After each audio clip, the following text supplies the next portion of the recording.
प्रधानमंत्री नरेंद्र मोदी द्वारा कोविड-19 वैश्विक महामारी के दौरान अर्थव्यवस्था में संभावित गिरावट को रोकने व आपदा को अवसर में बदलने हेतु मई 2020 में आत्मनिर्भर भारत अभियान के तहत 20 लाख करोड़ के आर्थिक पैकेज की घोषणा की गई, जो देश की जीडीपी का लगभग 10% है। आत्मनिर्भर भारत अभियान के तहत मुख्य रूप से भूमि, श्रम, तरलता और कानूनों पर ध्यान केंद्रित किया जाएगा। यह आर्थिक पैकेज छोटे व्यवसायों, कपड़ा उद्योग, घरेलू उद्योगों, मजदूरों, एमएसएमई सहित विभिन्न वर्गों की जरूरतों को पूरा करेगा। इसके साथ ही प्रधानमंत्री ने कहा कि भारत को आत्मनिर्भर बनाने का समय आ गया है। इसके लिए उन्होंने लोकल उत्पादों को प्रयोग करने, प्रचार करने तथा वैश्विक बनाने का आह्वान किया। इसके लिए उन्होंने वोकल फॉर लोकल का मंत्र दिया। आत्मनिर्भर भारत की संकल्पना का आशय भारत को आत्मनिर्भर बनाना है। वर्तमान भूमंडलीकरण के युग में आत्मनिर्भरता की परिभाषा में बदलाव आया है। अतः प्रधानमंत्री ने कहा कि भारत की आत्मनिर्भरता आत्मकेंद्रित से अलग है।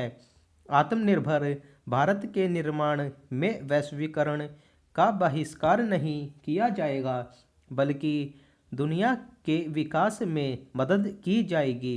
भारत वसुधैव कुटुंबकम की संकल्पना में विश्वास करता है, अर्थात भारत की संस्कृति दुनिया को एक परिवार मानती है।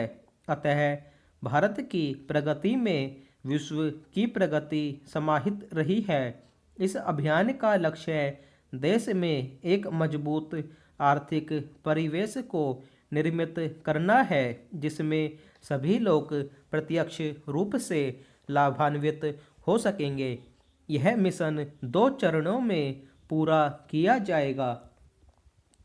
पहले चरण में चिकित्सा, वस्त्र, इलेक्ट्रॉनिक्स जैसे क्षेत्रों को प्रोत्साहित किया जाएगा, जिससे स्थानीय विनिर्माण तथा निर्यात को बढ़ावा मिलेगा।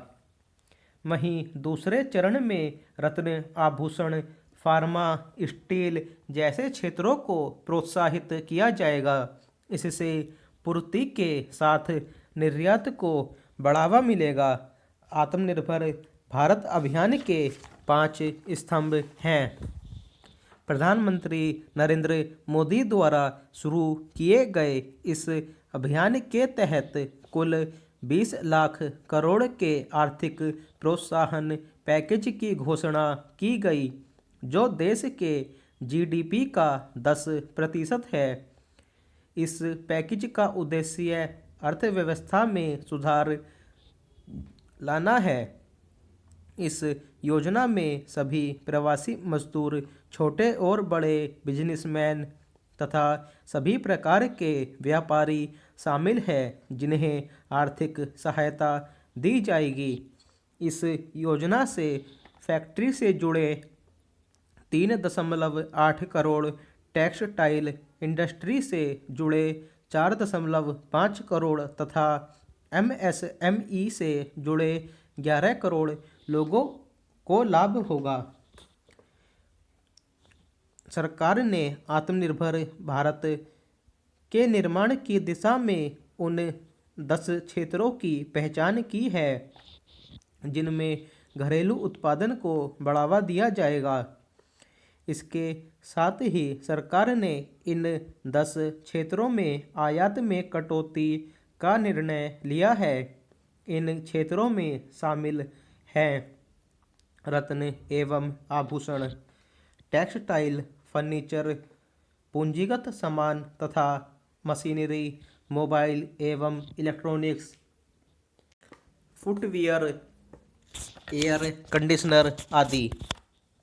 आत्मनिर्भर भारत अभियान के तहत घोषित पैकेज की अपार संभावनाएं हैं।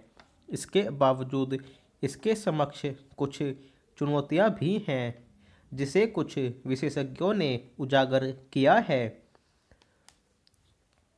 सरकार द्वारा की जाने वाली अप्रत्यक्ष सहायता, भारतीय रिजर्व बैंक के ऋण सुगमता उपायों का लाभ सीधे लाभार्थी तक नहीं पहुंचता है।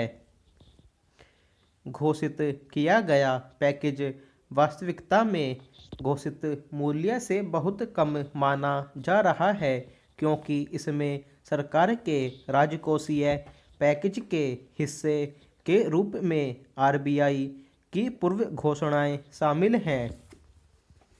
भारत को अपनी आधिकारिक संरचना पर ध्यान केंद्रित करने की आवश्यकता है। भारत को इच्छाशक्ति, समावेशन, निवेश, नवाचार पर ध्यान केंद्रित करने की आवश्यकता है। अपने उत्पादों को वैश्विक स्तर पर स्थापित करने हेतु उत्पादों की गुणवत्ता में सुधार की आवश्यकता है। इस प्रकार आत्मनिर्भर भारत अभियान के समक्ष चुनौतियां अवश्य हैं, किंतु इसकी लक्षित कार्यप्रणाली एक समावेशी विकास को बढ़ावा देती है, जिसमें विकास के सभी पहलू शामिल हैं, जो समानता व समता जैसे मानदंड को पूरा करते हैं। आने वाली समस्याओं के निदान के लिए तत्पर रहने के अनुकूल हैं।